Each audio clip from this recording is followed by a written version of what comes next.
कुंती भगवान के सामने एक ऐसा वरदान मांगती है, ब्रह्मांड में ऐसा वरदान ठाकुर जी से किसी ने नहीं मांगा जैसा कुंती ने मांगा।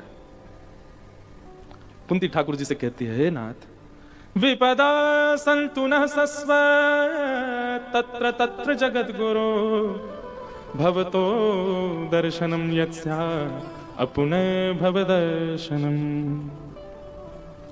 कुंती कहती है, हे नाथ, मुझे एक ऐसा वरदान दीजिए। बोले, क्या वरदान चाहिए बुआ, बताओ।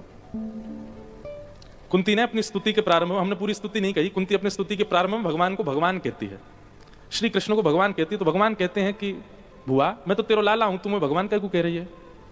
तब कुंती कहती है, बोले मैं सब जानती हूं, आप परमात्मा हो। तो अब कुंती अपनी स्तुति के मध्य में कहती हैं कि परमात्मा से कुछ मांगना चाहिए। वैसे जरूरी तो नहीं है, पर कुंती कह रही है फिर भी मानव का स्वभाव है, वो मांगता ही है, तो मैं भी क्यों पीछे हटूं, कुछ मांग लूं आपसे। भगवान बोले, मांगो। ऐसा वरदान किसी ने नहीं मांगा जो कुंती मांगती। क्या कह रही हैं? बोले, संसार में जितनी भी आपत्ति विपत्ति दुख कष्ट पीड़ा है वो सब मेरे जीवन में आ जाए, ऐसी कृपा कर दो। मैं इतनी पीड़ित हो जाऊं कि मेरे चित्त से पीड़ा जावे ही नहीं। मेरे जीवन में इतने संकट आ जाएं, भयावह से भयावह, जो संसार का कोई व्यक्ति सहन करता हो, उसको मत दीजिए, मुझे दे दीजिए। ये कोई परोपकार की भावना से कुंती नहीं कह रही है कि सबके कष्ट मुझे दे दो। कुंती बस कह रही है, मेरे जीवन को कष्टों से भर दीजिए। इस वरदान को सुनकर के भगवान भी स्तब्ध हो गए। बुआ, तुम क्या मांग रही हो? सोचा समझा तुमने? कुंती कहती है, मुझे पता है मैं क्या मांग रही हूं, पर मुझे चाहिए यही, आपसे कृपा कीजिए।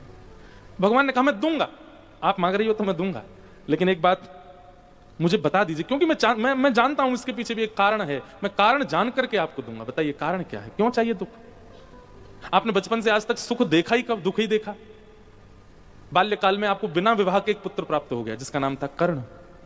लता पत्रों में लपेट के आपने उसको नदी में बहा दिया, उसकी चिंता में आप सदा रही, कितना कष्ट। फिर किसी को बता नहीं पाई कि आपका एक पुत्र है, क्योंकि समाज के लोग कैसे समझेंगे कि भाई एक देवता ने मुझे प्रदान कर दिया। उस पुत्र की चिंता में पीड़ा में आप जीवन भर रही। विवाह हुआ पांडु के साथ, वो भी बीमार, और उनको भी शाप लगा था कि सहवास की भावना से पत्नी के सन्निकट गए तो मृत्यु हो जाएगी। पंच बालक देवताओं के द्वारा आपको प्रदत्त हुए, क्योंकि बाल्यकाल में ऋषि ने प्रसन्न होकर के कुंती जी को एक मंत्र दिया था, जिस देवता को बुलाओगी वो आ जाएगा। और इन्हीं देवताओं के